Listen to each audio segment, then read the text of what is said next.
Well, Wally here. Guys, this is a survival shelter. And this is why and how you build one in a pine forest. Stay tuned. Woof!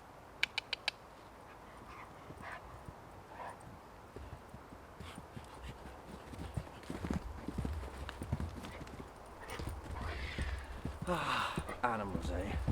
Go, Brennan. Yes, guys. Survival shelters. Survival debris shelters. Whatever you want to call them.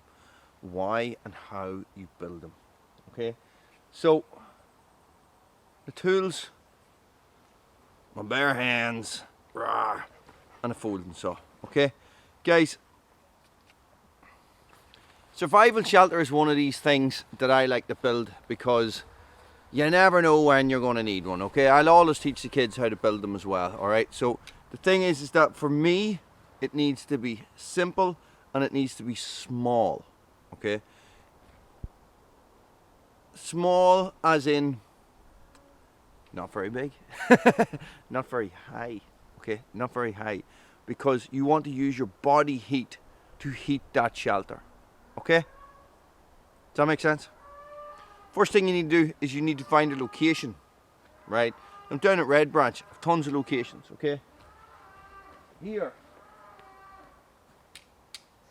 right here is an excellent location, okay? An excellent location because I have a Y piece.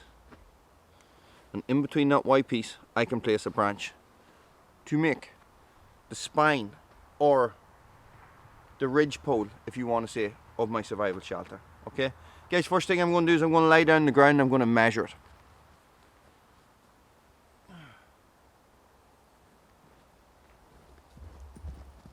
I'm just marking the area with my Bruno, with my feet, and let's get started.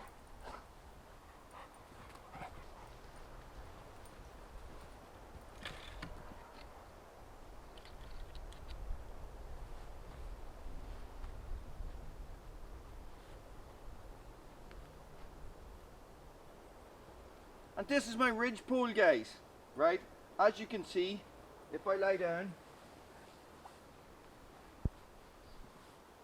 it's not that far away, okay? It's close enough. What I need to do then is I want to draw a line in like a diamond shape.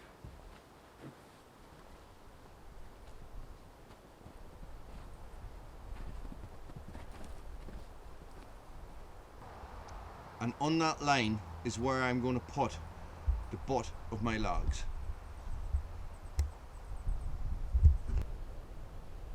I don't want my logs sticking too high up over my ridge pole, okay? Because I'm going to have to cover it over with debris, and anywhere where there's a log sticking out is where water can run down that log and drip into your survival shelter. Let's start.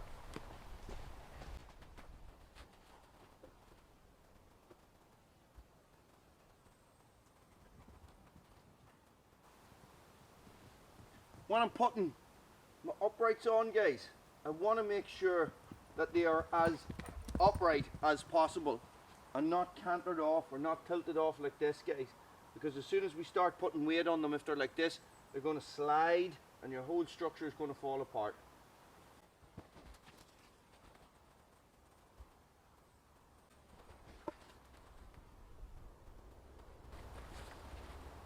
Can you tell I prepared for this a wee bit?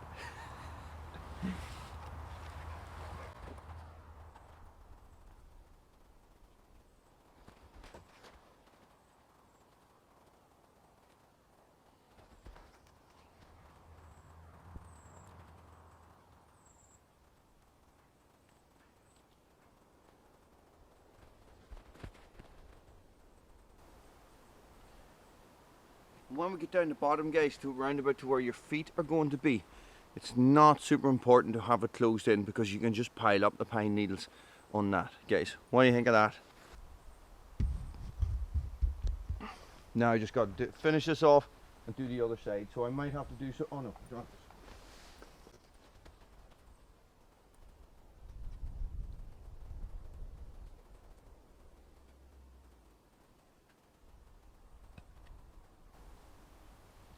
And that's one side done. Now let's have a look at it from what is going to be the inside. Guys, what you can see here is that the uprights are quite close together. Okay, the reason for that is that when you're sleeping in this, it's because you have no other option. Okay, it's not going to be a comfortable night's sleep. All right, it is going to be something that will save your life, that will get you out of the wind and the rain or whatever. Okay, so you're going to fill the inside of this up with pine needles as well, or with debris, whatever you can find. So leaves, pine needles. It's going to be pine needles here because we have pine trees. Okay, and you want this as close together as possible. Well, I like oh, thanks, Bruno.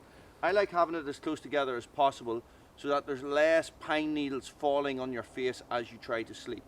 Now, if you're in a broadleaf forest, you're not going to have the same issues. Okay, but you do want to build up your debris on the outside as thick as you can get it. I'm talking at least a foot thick. Okay, so I'm going to cover all this over in pine needles, all this side over in pine needles. Okay, and then I'll take you back if Bruno doesn't knock over the camera first. Guys, simple way to gather pine needles. I'll show you. Right, so look, this is a pine forest. The whole ground is covered in pine needles. Okay, what you want to do, guys, and this is something that I teach the kids all the time. So you want to make a platform of pine needles like this. Okay, you see how wide that is, and what you're doing is you're not putting pine needles onto sticks because they'll just fall through. You're putting pine needles on top of pine needles on top of pine needles and moving them over like that, and that is what will hold your pine needles in place and stop them from falling in.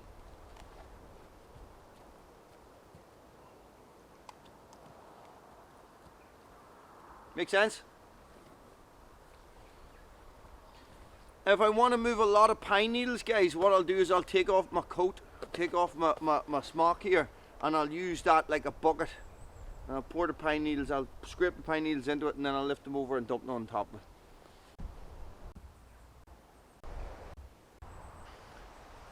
Guys, so what you can see is that I've covered one side here nearly completely in pine needles. What you're going to find is that the ridge along the top there is going to be nearly impossible to do until you have both sides on it. Okay, so I'll bring the camera around and I'll show you what it looks like from the inside.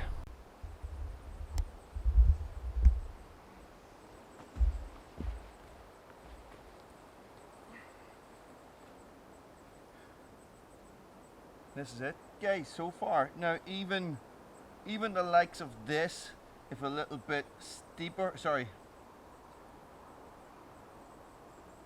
yeah, a little bit longer, guys, would be enough to support you, or would be enough to cover you, as long as the rain was consistently, or the wind and the rain was consistently coming from one direction, which is behind me. Okay, so what I'm going to do now, guys, is I am going to fill in this side and cover the whole thing over in pine needles. Guys, so far, whatever it is, so far, 15 minutes maybe. Bruno, get your bum out of my face. About 15 minutes, okay?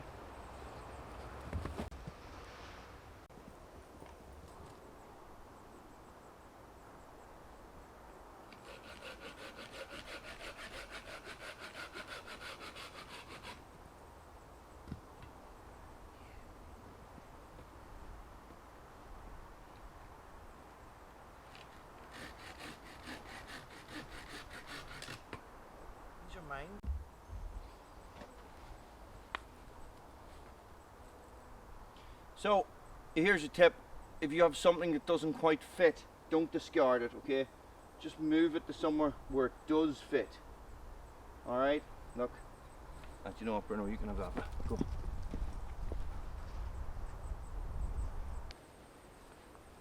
This is another thing that I like about a case. You can use anything, it doesn't really matter. As long as it's preventing your whole sleeping area from filling up with pine needles, it will work, okay? So, you know, it doesn't have to be, your sides don't have to be that structurally sound, you know, as long as you have a really, really good, Bruno wants these sticks, Bruno wants all these sticks now. As long as you have a really, really, really good solid ridge pole, and something like this in the crotch between two trees is going to be bomb proof. It's going to be completely solid. Now, if you don't have something like that, guys, you can make a tripod, you know, and put your ridge pole on a tripod.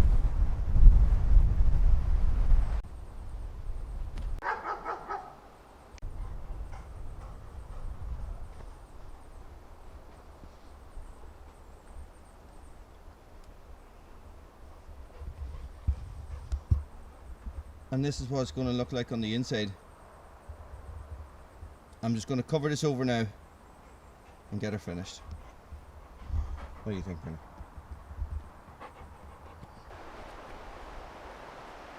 And that is it. Quite hard to see from here. I'll take this round and I'll show you the inside, guys. But what you can see up around the top here, guys, you're always going to have little bits like this that are going to be really hard to cover, and it's to do with how steep your sides are and stuff like that, and that little bit where the tree is moving back and forward with the wind, and it's quite breezy today.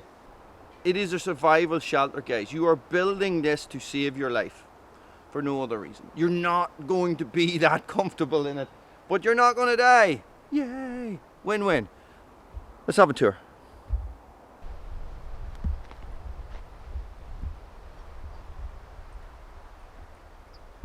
Coat.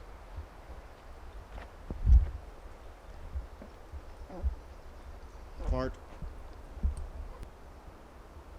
And this is your entrance and your exit right there, okay?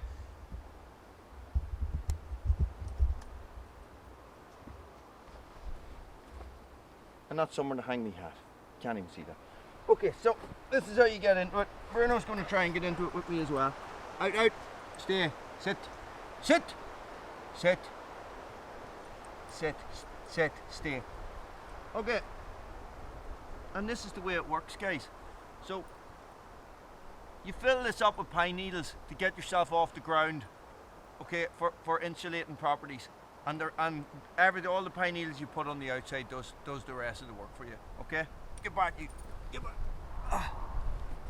That's it, guys, and that is how and why you build a survival shelter or a debris shelter using what you find on the ground. In this case, pine needles.